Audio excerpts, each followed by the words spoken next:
Bahwa kegiatan ini adalah pengalian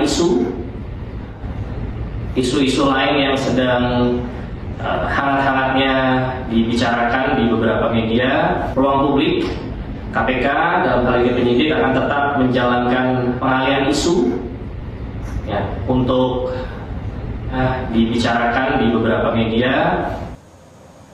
Itu yang kita nggak pernah tahu, Sylvia ya. Karena begini kan, kita juga kan nggak lihat gambarnya bagaimana, apakah koper itu tadi dibawa masuk, kita nggak pernah lihat gambarnya. Itu yang pertama. Kemudian yang kedua, apa betul ada flash disk yang disita dari rumahnya Mas Hasto dari awal oleh pihak penyidik KPK? Ya.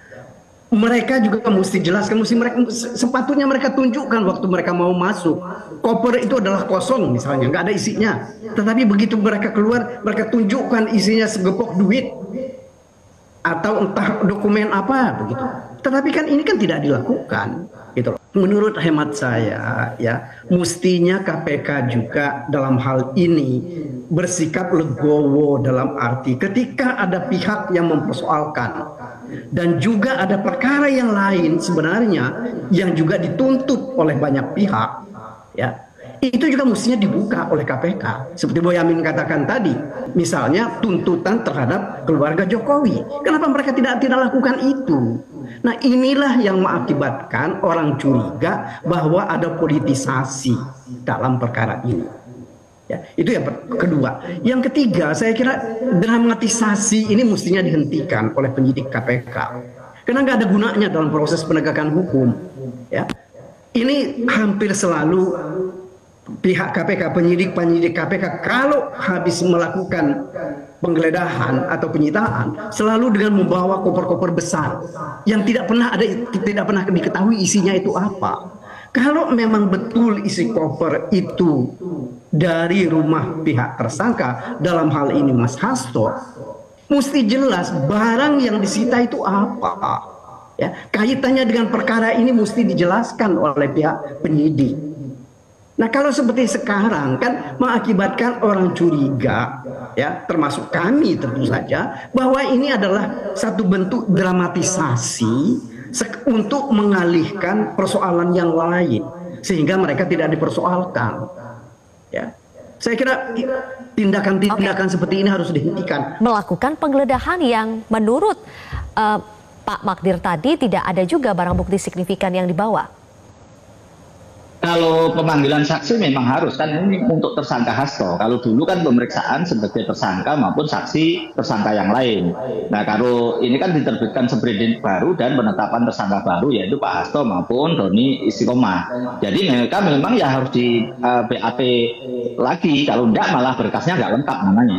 Jadi memang ini seakan-akan ya copy paste dari berita acaranya bisa cepat, apa ada keterangan tambahan seperti yang dulu misalnya nggak ada ya sudah di print lagi tapi diganti tersangkanya Hasto, misalnya tersangkanya Doni gitu. Kalau memang pertanyaannya sama, jawabannya sama ya begitu. Tapi untuk kelengkapan berkas memang harus, kalau itu wajib, kita semua tahu. Jadi memang ya seperti Ferdinand Tio aja sudah sakit-sakitan ya tetap harus diminta keterangan di BAP, tanda tangan.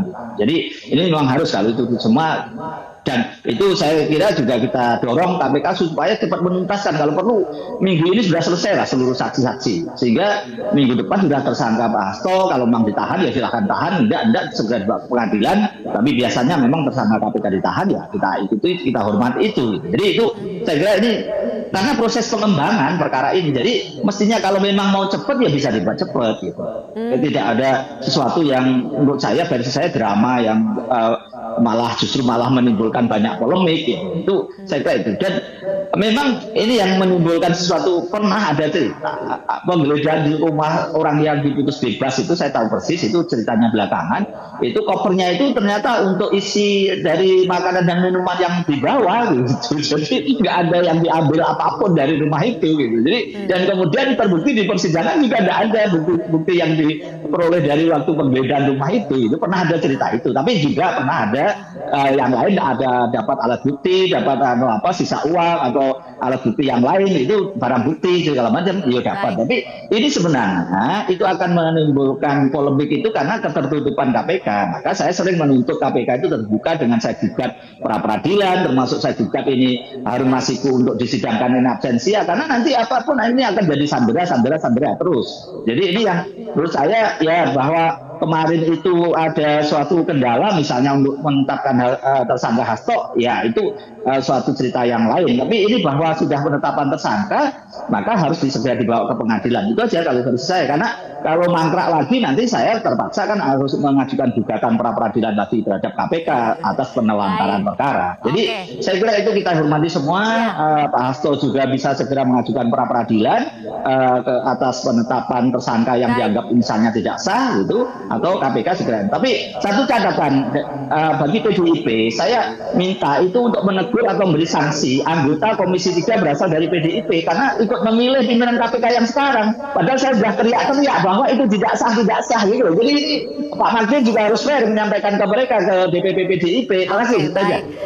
Oke, Mas Boyamin, terakhir Pak Magdir, kalaupun penggeledahan dan rentetan peristiwa sebelumnya dianggap drama, apakah justru untuk mengakhiri drama ini ya Hasto harus kooperatif untuk bisa menghadiri pemanggilan KPK yang jadwal kedua 13 Januari ya Pak Magdir? Betul, nggak ada masalah sih sebenarnya. Tetapi kan ini kan ada satu pekerjaan besar yang tidak mungkin ditinggal oleh Mas Hasto, gitu ya kan? Kan disampaikan secara resmi meminta ditunda pemeriksaan sampai dengan waktu tertentu, ya kan? Nah, tolong juga ini dihargai permintaan ini. Kan beliau ini kan tidak mungkin melarikan diri, ya kan? Tidak juga mungkin, karena begini, satu hal yang mesti kita lihat secara jernih dalam perkara ini, ya, tidak ada kepentingan Pak Hasto itu untuk menghilangkan barang bukti, karena seluruh barang bukti sudah disita oleh KPK, ya. Tidak mungkin juga ada kepentingan Pak Hasto itu untuk mengulangi perbuatan, karena memang perbuatan itu tidak mungkin akan terjadi lagi. Kemudian yang ketiga, tidak mungkin juga dia mau melarikan diri, karena dia itu terlalu mudah diketahui orang. Jadi saya kira ya ini yang mesti kita lihat betul secara baik. Apalagi kan ini kan terkait dengan penyitaan yang dulu sudah dilakukan oleh pihak KPK pada bulan Juni yang lalu. Tidak ada urusannya barang-barang yang disita itu dengan perkara ini. Gitu, ya. Makanya itu yang kami katakan bahwa penyitaan ini betul-betul lebih pada drama. Ya. Saya kira ini yang harus dihentikan oleh pihak KPK. Bagaimanapun juga kita ini kan menegakkan hukum, bukan bikin drama, gitu, ya. Menegakkan hukum itu untuk keadilan dan untuk kebenaran. Itu yang pokok, Zipi, ya. Oke, jadi Pak Magdir singkat sudah bisa dipastikan kalau tanggal 13 Januari di pemanggilan kedua Mas Hasto akan datang ke KPK? Rencananya begitu, insya Allah dia akan datang. Baik, kalau begitu kita tunggu bersama. Terima kasih Pak Magdir Ismail.